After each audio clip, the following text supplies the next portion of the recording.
Okay, I think we are now streaming live on Facebook on the ADCI drama page, and I would like to welcome everyone on who is watching. And tonight we're going to give a little delay in our conversation before we start up, just to give people a chance to log on and to see what's happening. First of all, I want to say thank you very much to everybody that came on to us last week for our first conversations with Seamus O'Rourke, and all the people that left comments and likes and said where they were. So what I'd really like you to do again this week is to just give us a comment of what drama group you're from, and or what festival you're from, or what part of the country you're from, so we can say hello to you later on in our comments. Yeah, so as I say, we're on our second night of the Facebook live conversations, and I hope that everybody's safe and well and everything's going well for you all in lockdown. Okay, tonight it gives me great pleasure to welcome all the way from County Cork, actress and writer, the lovely Irene Kelleher. Irene, you're very, very welcome. Thanks very much, Paddy. I've strategically placed myself between two bookcases so that you know I'm very intelligent and that I read. Very strategically placed laptop. Well, we know, of course, you're very intelligent, but we've seen that loads of times, Irene. We've seen that loads I would of be times. messing. So, how are you? How has lockdown been treating you? Oh, well, it's been quite the year, hasn't it? Yeah, I mean, the year is nearly gone, and it's been a challenging year. In other ways, it's been quite a good year. It's been good for writing, I suppose. It's that self-inflicted downtime that I was looking for. So yeah, it's been good in that way, definitely. But obviously, very much missing theatre and hoping things will be able to get back to normal and that we haven't lost all our audiences and lost the interest and all of that stuff. Yeah, well, the Pfizer people in Cork came with good news during the week, so Exactly. hopefully that's a sign of times to come.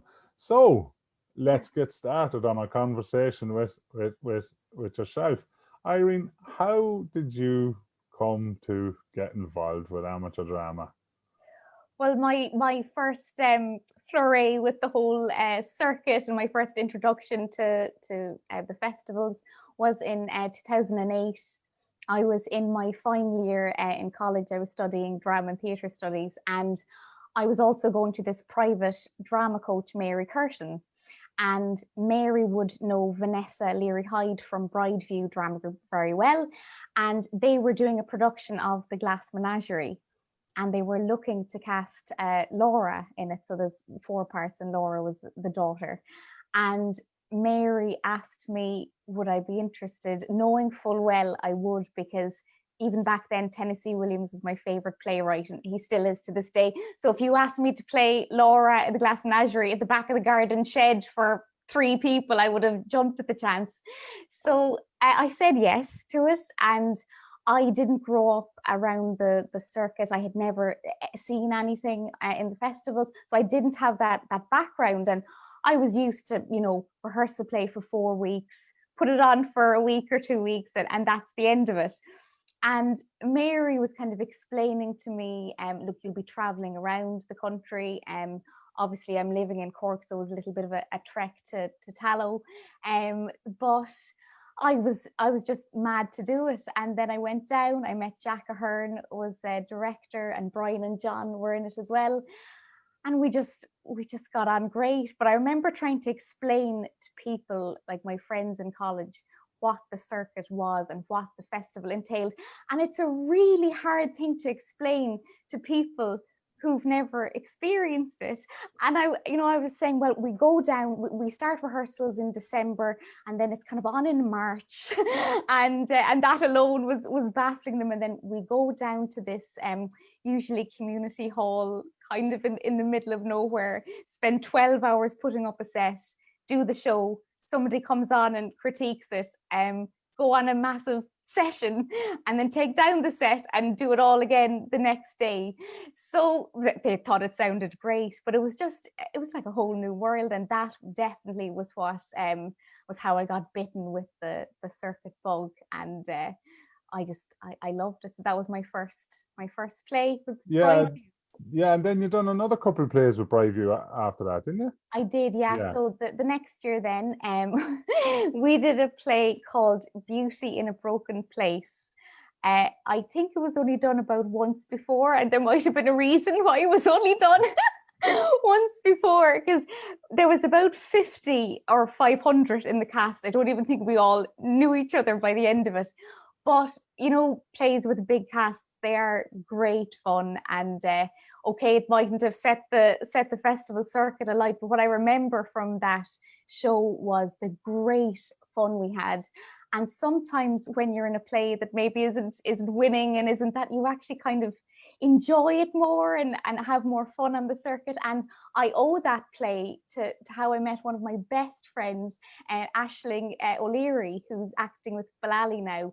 And we were playing maids to Sean O'Casey in the play, and we'd never met each other before, but just became instant friends. And my like lasting memory of rehearsals was that we could not get through this dialogue we had together where we were maids and picking out Sean O'Casey's underwear and just saying, would you look at the dirty drawers of him? And we just couldn't say it without laughing. It was not a bit funny now, but we just couldn't do it. And Jack was ready to kill us. So I think the first time we did it without laughing was probably the first night in front of an adjudicator or something.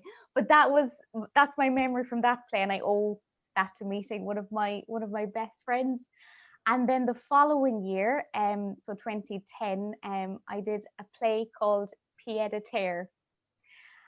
And if you were to say to me, out of all the plays, films, whatever I've done, what is the one that has changed your life in all sorts of ways, it would definitely be Pied à Terre, because saying yes to that led on to a string of things that changed my life and met the love of my life and all those things through that. So because I was living in Cork and it was quite a long trek to Tallow and I didn't drive, the going up and down was kind of tough during the week and it was hard to be involved in other things. So I thought actually the Beauty in a Broken Place might be my last play on the circuit, but Vanessa was brilliant at reading and finding plays that weren't known in Ireland at all, and she came across Pied à Terre. It had just been on Broadway, and it was the Irish premiere when we did it, and I had kind of decided, well, I'm not sure if the commitment and traveling down, if I was able, but I read that script and I'd say I was 3 pages in and I realized, you know, when you just see a part that is an actor's dream, and especially as a woman, it's not that easy, especially back then, to find parts that are not just one dimensional. And Katie McDaniels in Pied à Terre was just a firecracker. She was just incredible, and Vanessa was in it, and Eddie Kelly, another very good actor. So yeah, that was the play in 2010. So we had a great time in rehearsals, and as I said, it was a role of my dreams. And then we did it, you know, for a home audience down in Tallow, went down really well. And I remember the first night we did it for the festival circuit, I, you know, was feeling really great about it. It went really well. Everything was going fine. And then the adjudicator stepped on stage. And I think this is important to say because, you know, it's good looking back at all the experiences now. Yeah.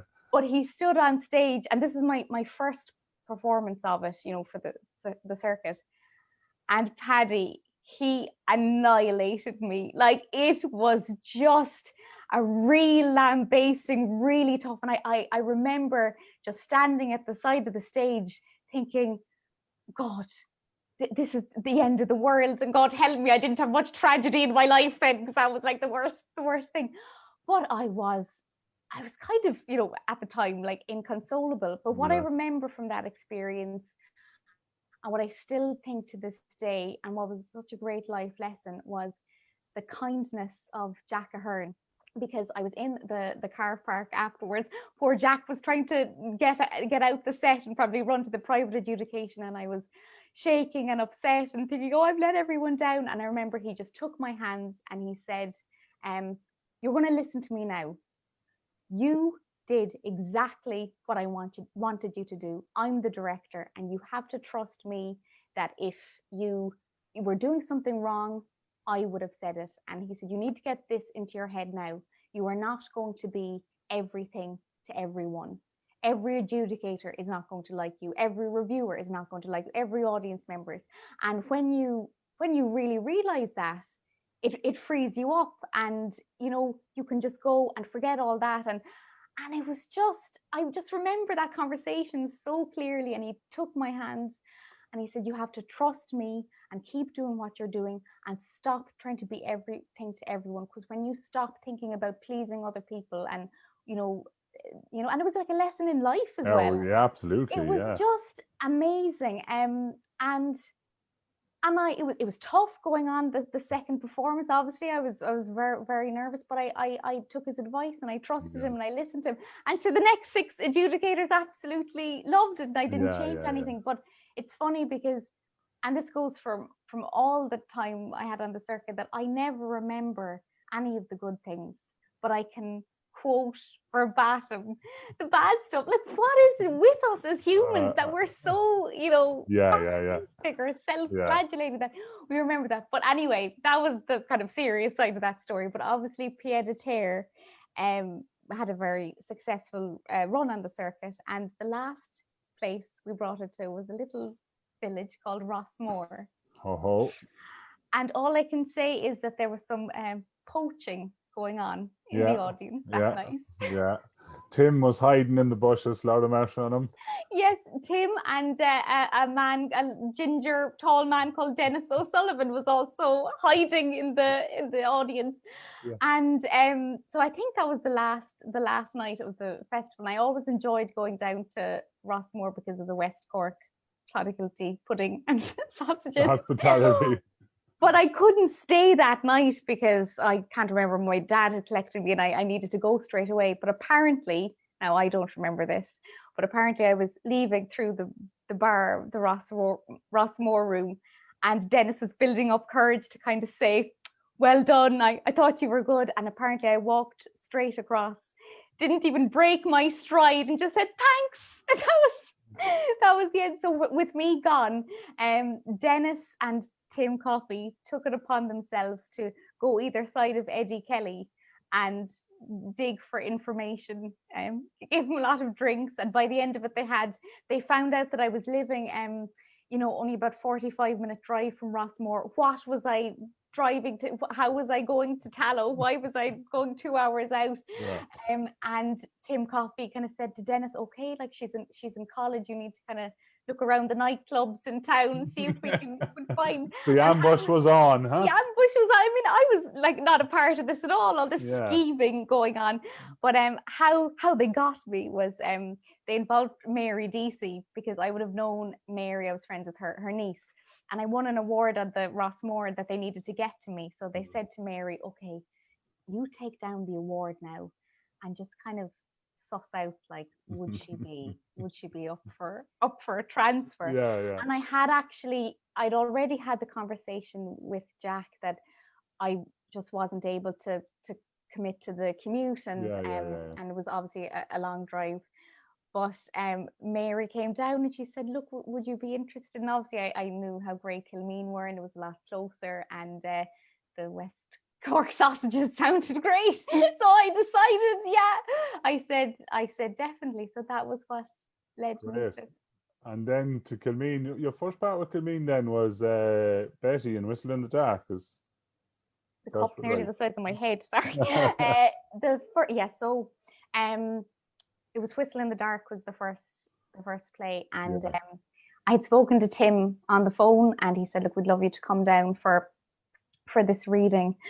And I said, well, there's only one problem, is that I don't drive. And he said, well, that's no bother, because one of the young fellas in the play, his name is Dennis, he'll be in touch. He actually drives past your house on the way.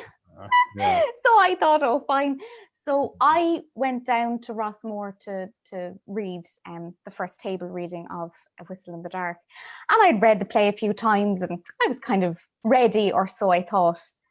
And then I went down to Rossmore and I met the other 7 men that were in the play and Tim.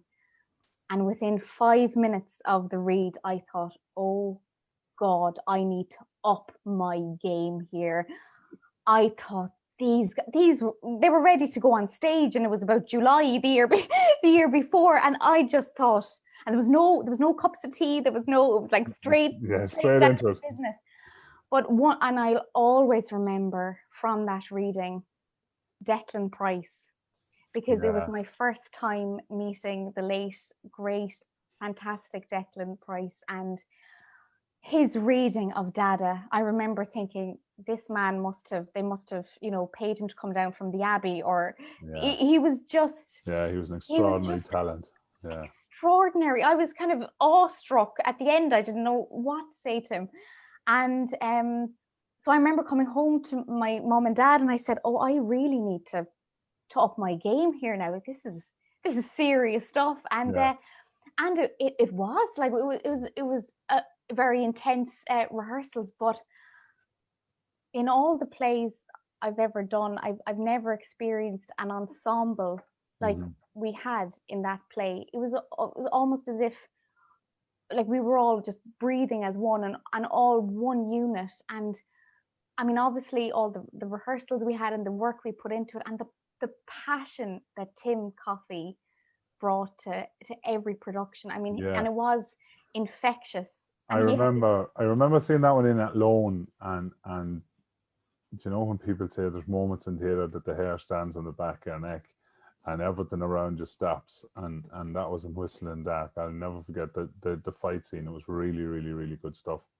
And it terrifying as well, those fight scenes. And I remember afterwards audience members coming up saying they were really afraid for me, and I thought, that's great, that they were genuinely concerned. But that was my first time obviously working with Tim, and I mean, that was nearly 10 years ago, and I have no qualms about saying this, he is one of the best directors I've ever worked with. He puts a lot of professional directors I've worked with to shame. He was gifted. And I remember, you always knew you were in trouble if Tim jumped up on the stage. You'd be there on stage rehearsing, and if he did his jump, and it was almost like he was Spider-Man, he used to just leap up. It's quite a big stage, Rossmore stage. Yeah. Leap up, and the passion was burning out of him. I remember he gave me a very hard time because I was very bad at brushing the floor. That was my big flaw as Betty. It was all brushed up. Every night was, push the broom, Betty.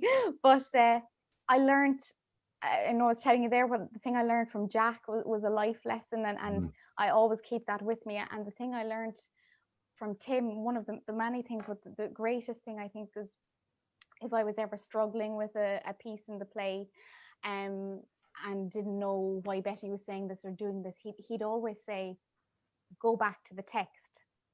And the first time he said that, obviously I didn't really understand, thought he was being lazy and said, I just have a read. But what he said and what he meant is that there's the text and the words that are printed and what the characters say, but it's what they don't say is where the play is.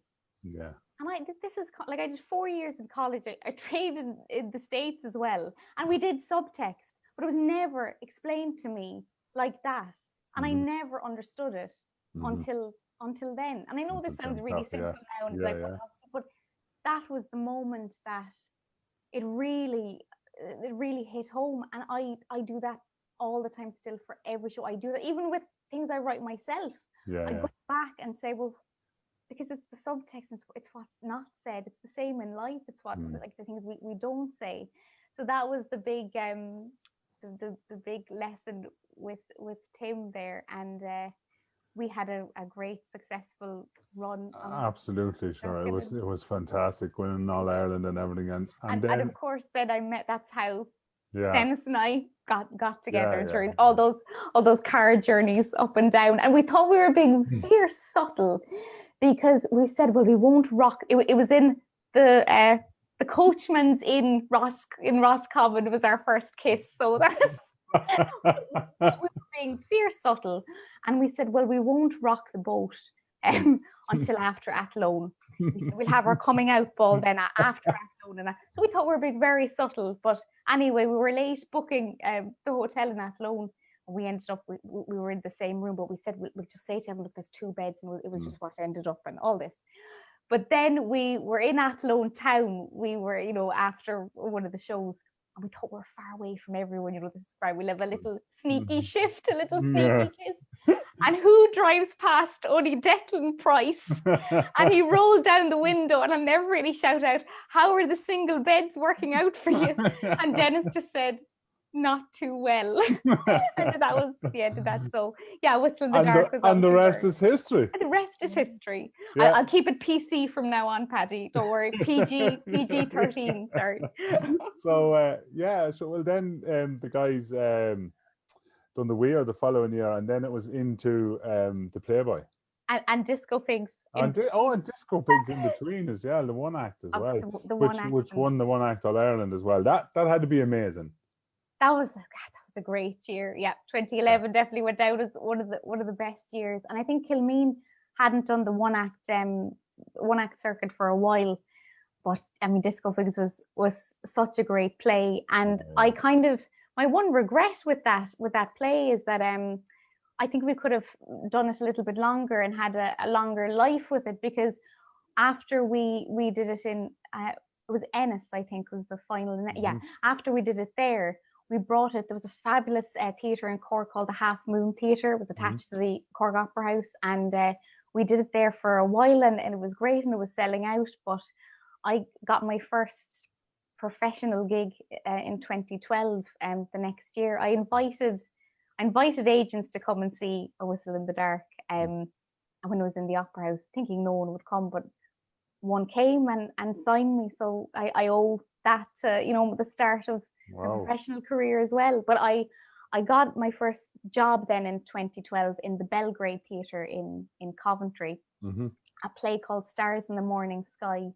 A really great play set in 1980 at the Moscow Olympics, and it's based on a true story. They to clean up the city, they rounded up all the sex workers and the homeless people and all people they didn't want to be seen, and just moved them to the outskirts of the city. So it was a really, really brilliant play, and so I was kind of busy doing that. But I always regret that. I'd say if I didn't, Disco Pigs might have had a little bit longer, then they did the Weir. So while I was doing that, they were doing the Weir, and of course won the All Ireland. Was a gorgeous production as well, and Declan was in it as well. And then it was on to the Playboy. And that with the Playboy, huh? Yeah, and Dennis, exactly. Peggy and Christy. Oh, wow. And it was strange because when I came back home after the Belgrade, obviously I was on a high. That was my first kind of big break, and I suppose I naively kind of thought, well, this is the start of it now. Jobs will just. But I came back and I was just waiting by the phone. I was getting these bit parts, and that's the sad thing is when you do make the transfer to try and go professionally, you can play all your dream roles on the circuit. And that's what I always say to Dennis, you can play, Tennessee Williams, the best playwrights, the best plays. When you start off professionally, you're like ale girl in a tavern or bloody policewoman too, or all this kind of stuff. So it was kind of really hard, and I didn't really know what to do, because I loved the circuit so much, but at the same time I felt a draw of look, will I just try and give this a go full time, and what will I do? And the Playboy, I'd say, was about the 7th play Kilmeen read that year, because Tim, the one that got away, I think, for Tim was Conversations on a Homecoming. He really wanted to do that play. And I remember as well, the one that got away from me was Geraldine Kelleher. That's the one role I wish I played.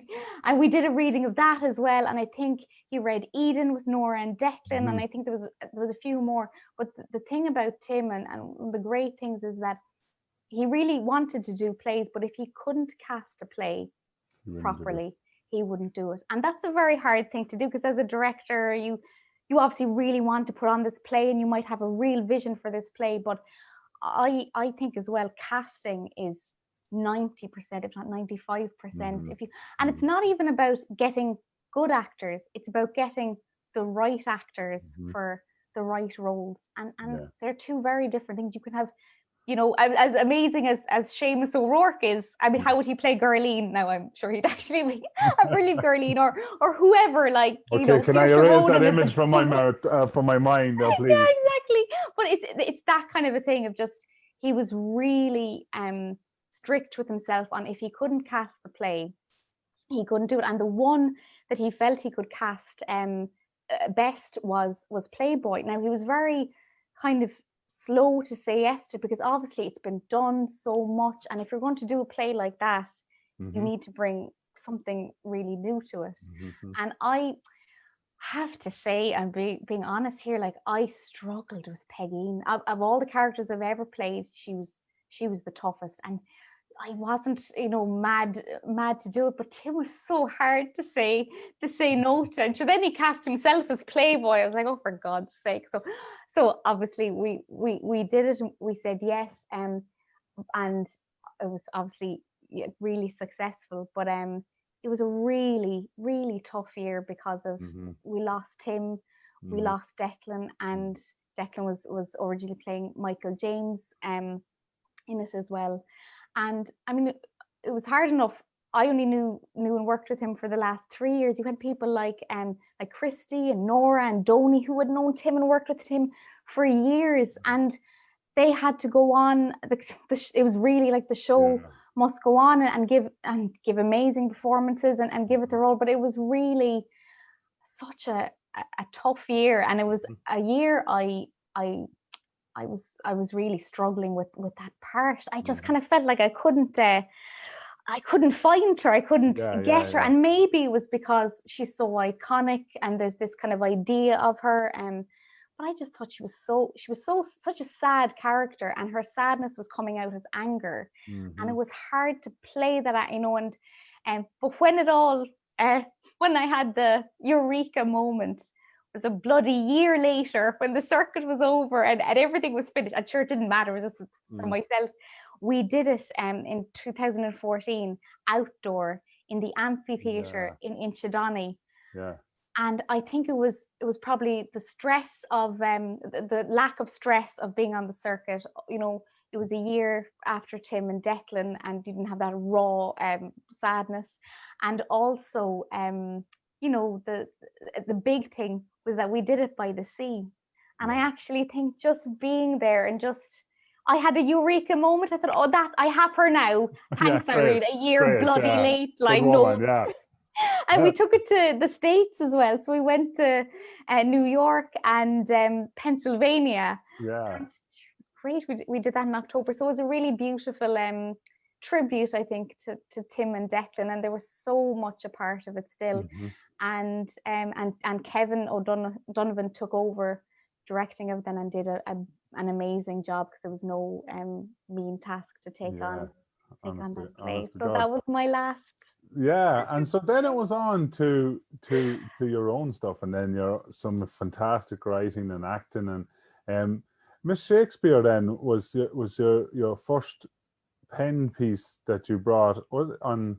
So I didn't write Mrs. Shakespeare. So Mrs. Shakespeare is written by Ian Wilde. It was my first one-woman show when I was involved in the production of it and touring it and all that. So I got, again, all the people I got to know through the circuit. I got to know Belinda and Ian through the circuit. And Ian wrote the play. It's a madcap. I think you've probably seen it. Absolutely madcap comedy set in contemporary times, where a woman thinks she is Shakespeare reincarnated and has made a mess of writing Hamlet, so decides to rewrite it from the point of view of Ophelia. So we first did that, I think it was the year after, 2014. We did that, because when we did it when we brought Playboy to the States, I did Mrs. Shakespeare for a night in New York as well, and we brought it then the following year we toured a lot of the UK with it, and it went down really, really well there, because I think Shakespeare, obviously, it's like doing, you know, John B here or something. Yeah. And I really got the buzz, I suppose, of that whole show in the bag thing. And I think my experience on the circuit of being able to put up a set in a day and just do it, because in Edinburgh and Brighton you have 10 minutes to set up and Yeah. 5 minutes to get out, and you're timed, and it's Yeah. Yeah. pretty intense. Yeah. So I definitely think that was another thing that I took from my experience on the circuit that really helped when I was going professionally. And that had quite a long tour, and we travelled around Ireland with it. But when I was in Edinburgh, I used to go and see three or four other shows a day. That's the Yeah. great thing about Edinburgh. You go and see so many shows.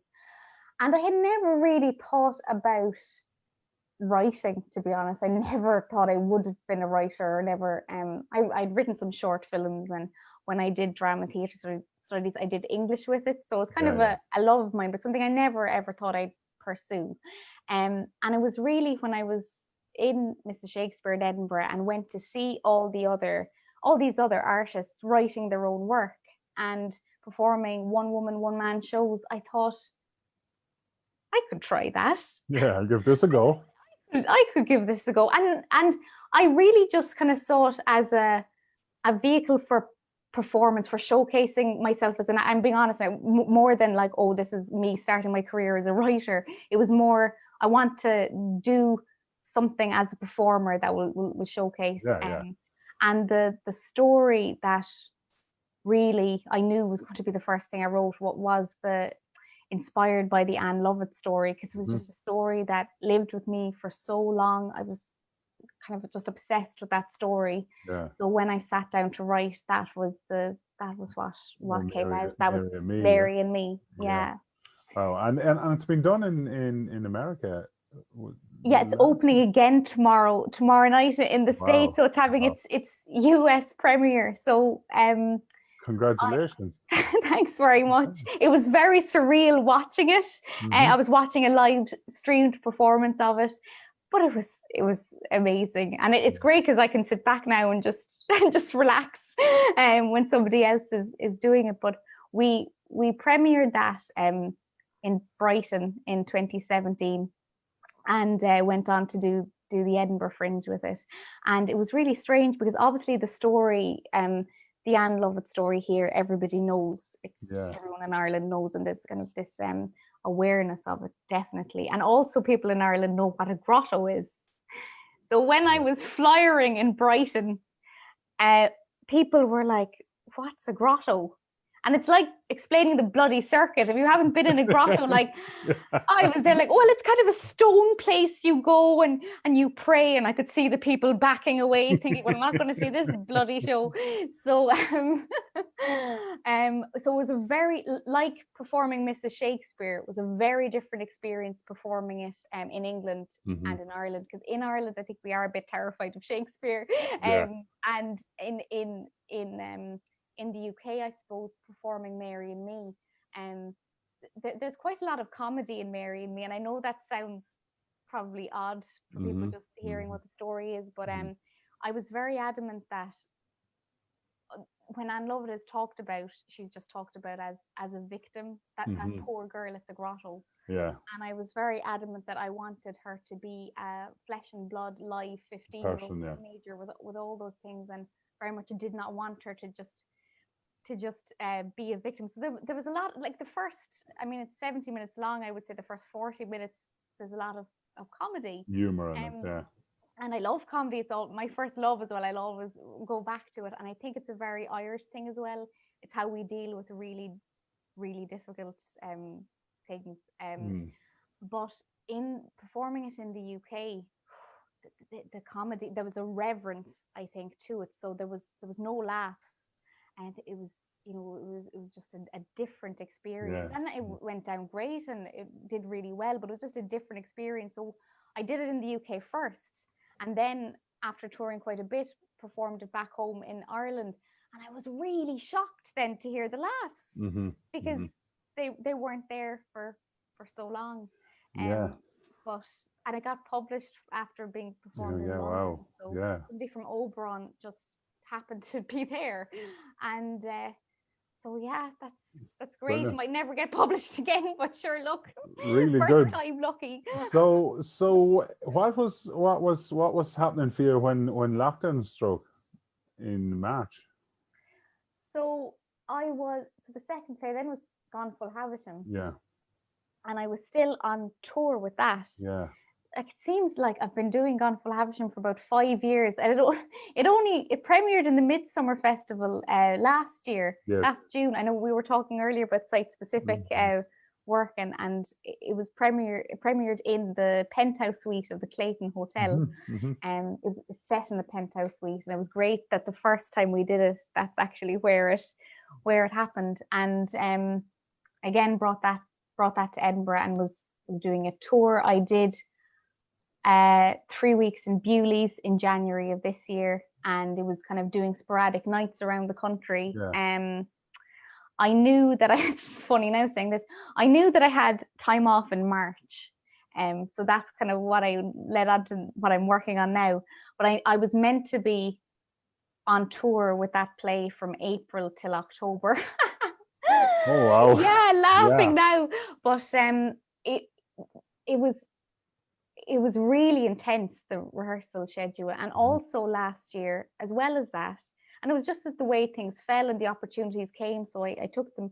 My third play premiered called The Misfit Mythology, Yeah, and yeah. it was part of the Emerging Arts Council thing. So I just felt like I had to go for it, even though Yeah, I know the absolutely. timing Yeah, wasn't great. I was like, so last year I had Gone Full Havisham going on, yeah, Misfit Mythology going on, and also a comedy play, my first 3-act comedy called A Sunday in September, yeah. down in In Rossmore. That was Rossmore, their yeah, their yeah. summer show. Now I just wrote it, and we did a few readings, and then luckily the group took it over, so I didn't have any stress there. But last year was so crazy, and this year was going to be the same. That I'm being really honest now. Obviously, when lockdown happened, it was awful, and the pandemic. And look, my mum would be one of the vulnerable people that Yeah, I'd be have a lot of concerns.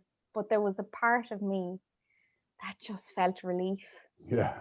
Big breath out. Yeah, Yeah, because I just kind of couldn't keep going. I yeah. just Okay, had a heart okay. attack or something, because Right, okay. it was just too. There was meant to be another play in the midst of all that this summer as well, and it was just crazy. So that was what was happening. But what ended up happening, to answer your actual question, sorry, No problem. was that in March, because I knew I had downtime, the next play I wanted to write, I knew was going to be about a lighthouse keeper.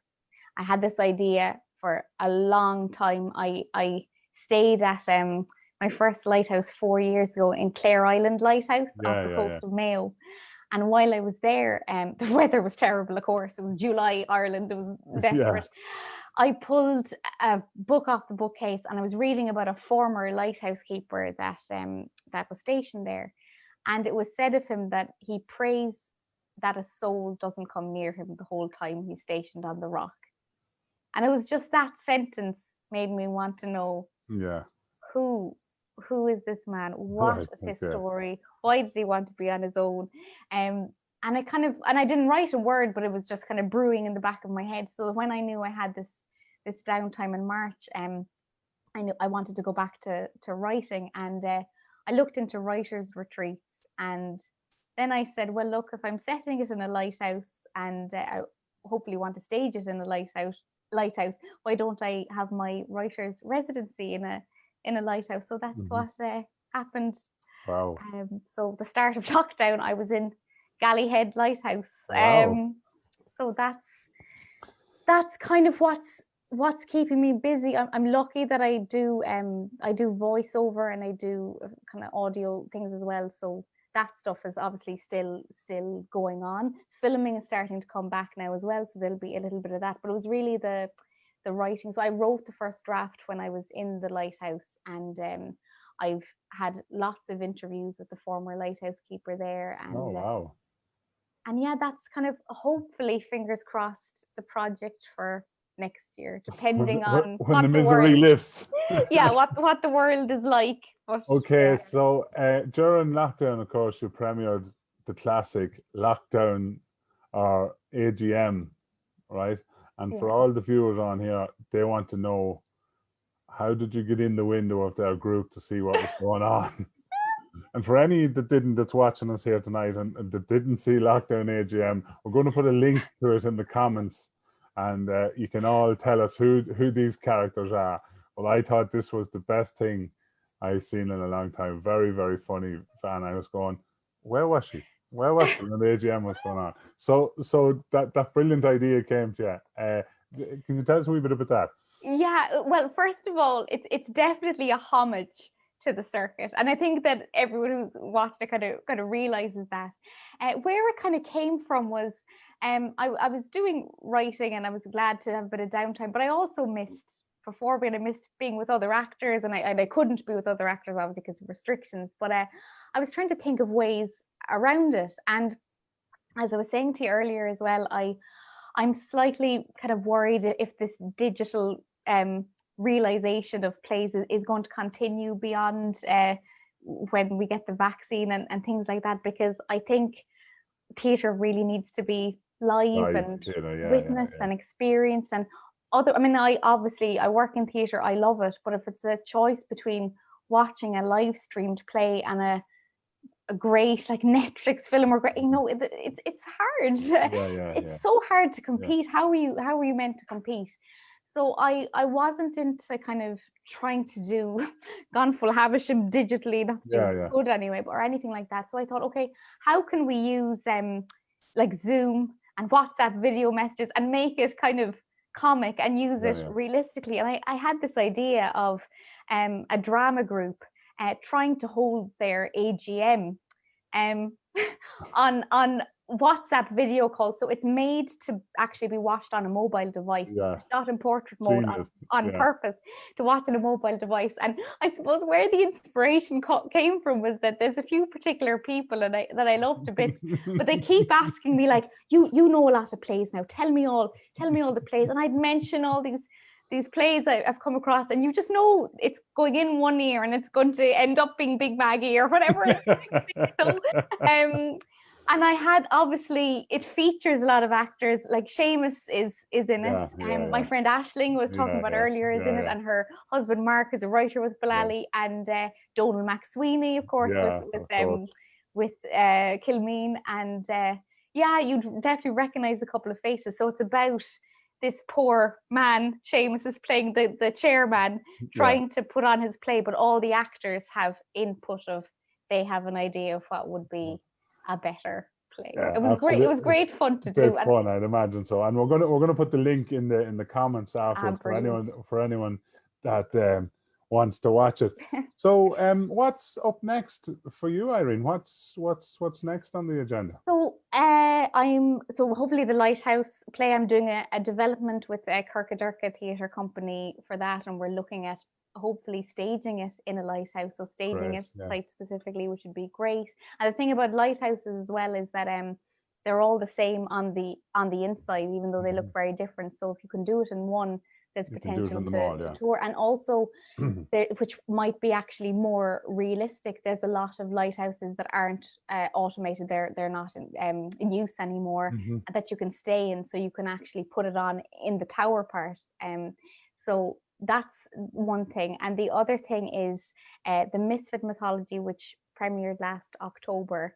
So that's my third play, and it co-stars Éanna Hardwick from Normal People. He's a big rising star in Irish theatre film. So that is being produced by the Everyman Theatre in Cork as an audio play. So it's on Wednesday the 25th, and Thursday the 26th. And you can tune in and hear the audio version, because it lends itself to a radio play. Actually, it's very much storytelling, and we have the creative genius Cormac O'Connor working on live audio, so it's going to be exciting. So that's what I'm at. Well, Irene, it's been an absolute pleasure having you on Lockdown Conversations, and I hope everything goes really well for you in when lockdown lifts in 2021, and Thanks, Paddy. everything that you're putting your hand to is a success, which I'm sure will be. Okay, folks, that's us coming to the end of episode 2. Episode 3 is next week, where we welcome Ballyshannon native and Vice President of the ADCI, John Travers, to bring us back down the years of amateur drama. And we look forward to seeing you all again next week. And for now, it's goodbye from the lonely part of Shercock and Aw. from Cork. So, folks, we'll see you all next week on Lockdown Conversations. See you. Bye bye.